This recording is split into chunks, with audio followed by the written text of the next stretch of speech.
I want to talk just a few minutes about Chute Side BQA. And as part of the BQA program, we've talked about kind of handling cattle, and we've talked about the moving cattle and some of those basic principles of stockmanship. But a big part of that stockmanship is how we administer our medicines and how we take care of these livestock. So behind me, I've got just a little head gate here, but you can have a ton of different ways to restrain animals, but you want to restrain animals safely, number one. And so number one, that's just from a safety standpoint, you want to make sure that these cattle are restrained, and that whoever's administering medicines can do it safely. We talk about our antimicrobials. Some of those are getting pretty expensive, so we want to make sure that we administer them correctly. Our vaccines, kind of the same thing. And so just kind of a couple of tips.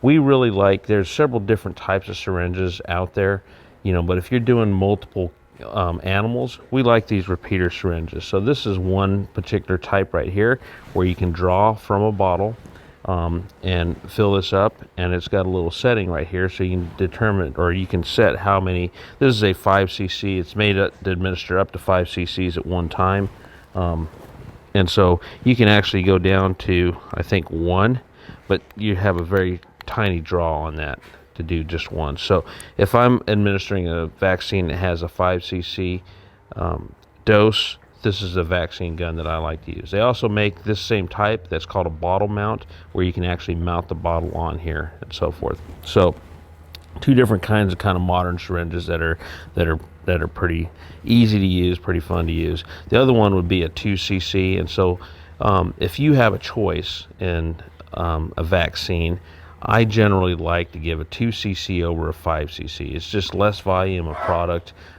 It's less chance of creating some type of reaction or swelling and so forth. So again, I like a 2 cc over a 5 cc, but some of our good products come in 5 cc, and so just use the appropriate size gun for that. And the reason why we like these a lot better is because you don't have to go in and out of the bottle. So one of the other questions that we talk about, along with the type of guns that we use, is the type of needle that you use.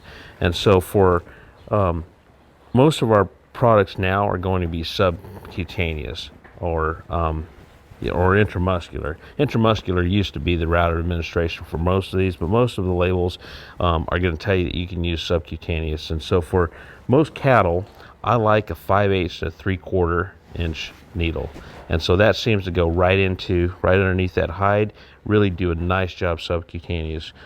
We got a 16 by 3/4 inch needle right here. I use a 16 or an 18 inch or an 18 gauge needle.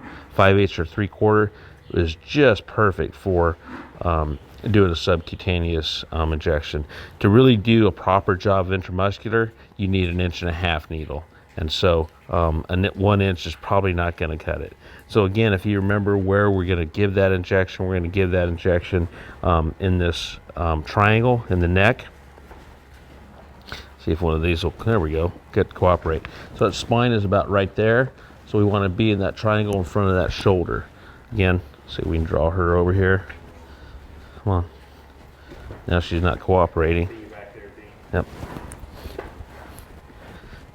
Anyway, so we want to administer those antimicrobials or that vaccine in that BQA approved area in there. We also want to talk just real quick about vaccine handling. There are basically two types of vaccines that you'll run into. You're going to have your killed or your modified live. Your killed vaccines are going to have a longer shelf life. They're going to be safer to use. You're going to get less injection site abscesses normally, or reactions to injection sites. The drawback to killed vaccines is a lot of times that you don't get as strong of an immune response. So a modified live vaccine generally has to be mixed together, and a modified live vaccine will also have a pretty quick life that you have to use them in.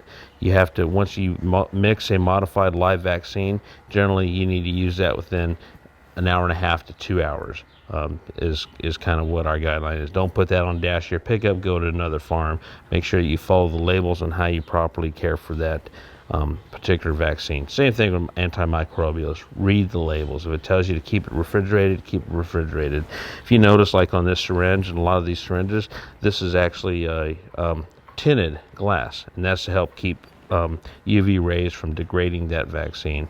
They also make little vaccine coolers, and so if you can keep that vaccine as temperature stable as you can in a little ice chest or a little cooler out of the sun, the better off you'll be and the more effective that vaccine will be. So proper handling, proper mixing, proper administration, your vaccines, your antimicrobials work a lot better for you. This video was brought to you by the University of Maine Cooperative Extension Grazing Behavior Lab, the Maine Beef Producers Association, the National Cattlemen's Beef Association, and the Maine New Farmers Project. And we would like to extend a special thanks to Dr. Dean Fish of Arizona.